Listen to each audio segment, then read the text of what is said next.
in the States, I've lived in new houses, new construction generally.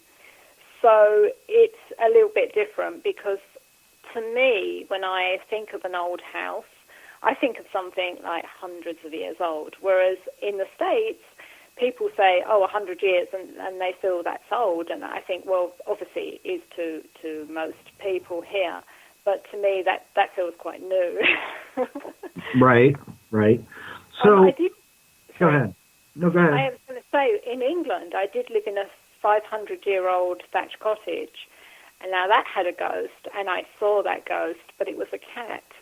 And I saw this cat. The first time I saw it, I really thought it was my own cat, until it ran across the fireplace and disappeared into the wall. And again, when you see something like that, you're like, I must be tired. I must be, I didn't see that. You don't really believe what you've seen, or you dismiss it. So you've seen an actual spirit of a cat? I have. The second time I saw it, exactly the same thing happened. It ran across the fireplace and disappeared into the wall. Now, but this time, let me ask you this real quick. Do you think it was a residual haunting, or do you think it was an actual spirit of a cat? I think it was a residual. I'll tell you why. Because when we did I saw the cat 3 times, and I really saw it. I mean, it was like, there's no doubt in my mind, especially after the 3rd time I saw it. It was like, yep, that's a black cat, and it just ran into the wall again, We did some research into the house, and we discovered that where it was actually running into the wall, or where I thought it was running into the wall, there used to be a staircase there, and it had been, obviously over the years, it had been bricked up. And so that sort of made sense, that the cat would run in and run up a staircase. And then we did some remodeling in the place, and we took part of a wall down. And in the wall, there was a skeleton of a cat walled up. Oh, are you serious? Really? Yeah, really. I mean, we were just, oh my God, no wonder we are seeing something. Hello. And there was, I mean, obviously, you've got to bear in mind how superstitious people are. I mean, this was actually the 500-year-old cottage, and we found all sorts of things in the wall, not just the cat skeleton. We found a bear claw. We found witch pins, what they used to stick in. Now, you found a bear. You found a witches. Yeah, you found a bear claw, too? Does England even have that? Yeah, which is really weird, because you don't really have bears in England. What I thought. I mean, maybe in Scotland. Yeah, that's what I thought. Yes, so very, very strange things. But when you actually look into those objects, they were often used as good luck charms and all that sort of thing. So it was quite an odd find. But we didn't know what to do with the cat. We were like, perhaps we should just bury it in the earth, sort of thing. And so we did. And to be honest, I've never actually thought about this until recently, because I spoke about this to someone else recently. And I think that after we reburied that cat in the ground, I don't think I ever saw that ghost cat again. Mm-hmm. But I'm thinking, because it's so long ago now. I mean, it was over 10 years ago, and I'm thinking, did I see it after that or didn't I? I don't think I did. So it was just such a weird thing. Have you ever seen any other spirits of any other animals? No, I don't think so. I'm trying to think. A very odd thing I have seen is a car, and in fact it wasn't me as just alone, it was my husband, and this was in Michigan. We lived up in Michigan for a while, and we'd been out really late, and we'd come home, and we were driving down a dark road at night, so there was no other cars, and just the headlights of our car. And when the mist sort of lays across the road in like layers? Yes. It was like that. It was like a misty, dark night, and it was about 2 o'clock in the morning, something really late. And all of a sudden, the headlights picked up this old car, like just the silhouette, the whole silhouette of, and I think it was like a model, I want to say a Model T, one of the really early. Oh, so you're talking like real old car. Real old cars. And we both were like, oh my goodness, can you see that? And we both looked behind us because, I mean, both of us thought it must be a reflection. It must be behind us or something. And by the time we looked back, it had gone. And there was nothing on the road. I mean, it was just the weirdest thing, and it was the weirdest experience. And it was there for a fleeting moment, but we both saw the same thing at the same time. So I'm like, wow. Okay, this is very strange. That is. Now, let me ask you, looking back with hindsight, do you think that was a residual haunting, or do you think that was an intelligent haunting, the car? Can cars be intelligent hauntings? Well, I mean, if there were spirits in it driving it, you know what I mean. I don't mean the car. I don't mean the car itself, obviously, but I personally, I think it sounds like a residual haunting. Like yes, I think it was a memory. Do you know what I mean? Yeah. I think, I just believe that most ghosts are a form of an energy that repeats itself constantly. The cat always ran into the wall. The grey lady in the castle always walks down the staircase. It's like a memory retained within a space that just repeats itself over and over again.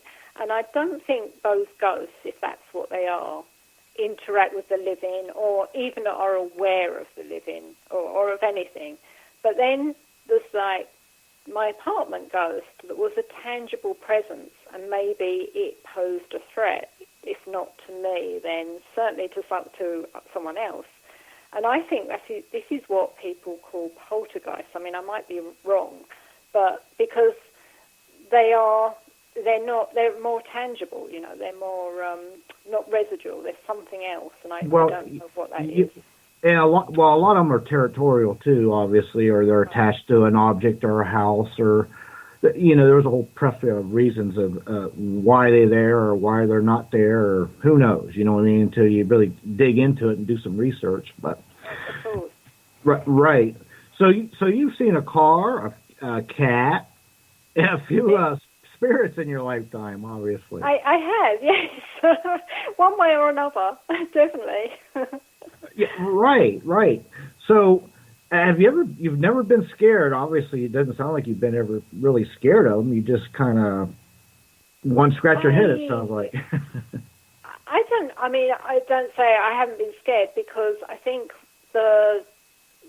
going back to the old house I stayed in that was haunted with the pantry doors and that, I wasn't scared to think, oh, there's a ghost here. That didn't scare me, because you can sort of put it down to some sort of speculation. You're like, you can have three people in a house and one will see something, one might feel something, but the third person will not see or feel anything. And so they will be, you're just imagining it. And I think the trouble is there's no real hard science to prove the existence of ghosts. It's always what they can tell you of their experience. I don't know. I think it's harder to say whether someone has actually had an experience or not, because I think for those that do, it's very real. But for those that don't believe, it's like, well, they say, well, give me proof. And it's like, well, I can't give you proof. I can just, tell you what happened to me, sort of thing. Right. Now, what's your family think about all that? Do they believe you, or they believe in spirits, or how's that work? Not really. I mean, I think, my husband is very skeptical. Even though he saw the cat one time, even though he saw the car, he's still on the side of there must be a logical reason. I don't believe this, even though he saw it. So I think that's where he is on it. He still wants to find a logical reason for why he saw something. Right. And I think most people are really like that, Yeah. Well, yeah, a lot of people don't believe it until they see it, and then even then they don't want to believe it. But no, that's right. and that residual haunting stuff, that's a hard one to explain because it's not really intelligent. So there's just not enough hard data to prove this stuff, but in my experience, it's more like a imprint on time, and it's unpredictable when it may happen. But it sounds like you've witnessed several residual hauntings in your lifetime, also. I think so. I mean, before, when I was back in England, I basically lived in America, but we did go back for 6 years to just family reasons. We went back for 6 and then came back to live in Florida. But while I was over there, I was looking for a house to live in, and I found what I thought was the perfect cottage. And it was in just a beautiful location, and it seemed idyllic, bordered by a stream and fields, and it had old pigsties in the garden, which seemed to add to the charm. So I was really excited about this place, and definitely not thinking about, oh, this place could be haunted. I didn't, it didn't even cross my mind. And when the realtor let me inside, the moment I stepped over the threshold, my feeling changed completely. I just felt really uneasy, which actually came as a real shock, as I didn't understand why I would get such a negative feeling. As like I said, I was not thinking about anything supernatural at all. But the more I walked around, the worse the feeling got, and I just felt really on edge, and I just knew, I was like, there's no way I'm living in this house, And the house was really weird. It was, it had internal front doors, almost as if someone had tried to cut it up to get some separation from the rest of the house. And one of these front doors had a devil, like door knocker, which obviously didn't help how I was feeling. So I asked the realtor about the history, and she told me that 3 brothers had lived there and moved away. But it was almost what she wasn't telling me that made me even more curious, as it just felt to me she was really choosing her words carefully, And as I had such an odd feeling in this cottage, when I left, there was a pub that bordered the property across the field. And I went in there, and I asked the bartender about the house. And I got the same sort of reception. No one wanted to say too much. And I tried to do some research myself and just couldn't find anything out. So I came to my own conclusion that something terrible had happened. And it actually inspired me to write a story around those 3 brothers and what I thought had gone on in the house. And I actually called this story Feeding the Pigs, and it became part of my short story collection that was published last year. Oh, wow. Hey, I get real inspiration from my experiences. Obviously, that's fantastic. Hey, unfortunately, we're about running out of time, but, man, I want to say you've got some fantastic material to work with, obviously, just through your life experiences. But, wow. But anyway, we're almost out of time. Do you have any other things you want to say before we get off here? No, the only other thing I was going to say is that I do have a new novel coming out, Wish Tall, and that actually moves between 2 fabulous locations, which Dartmoor is in the southwest of England, and that is known for the legendary wished hounds, which is the ghost dogs that roam around the moors. So that's a really cool subject. And obviously, New Orleans obviously has its own famous for its own ghosts and all sorts of things that go on there. Okay, well, thank you very much, Jane, for coming on, and I wish you luck in all your future endeavors. Okay, thank you very much, Jane. All right. It was great talking to you. You too. Bye-bye. All right, bye-bye.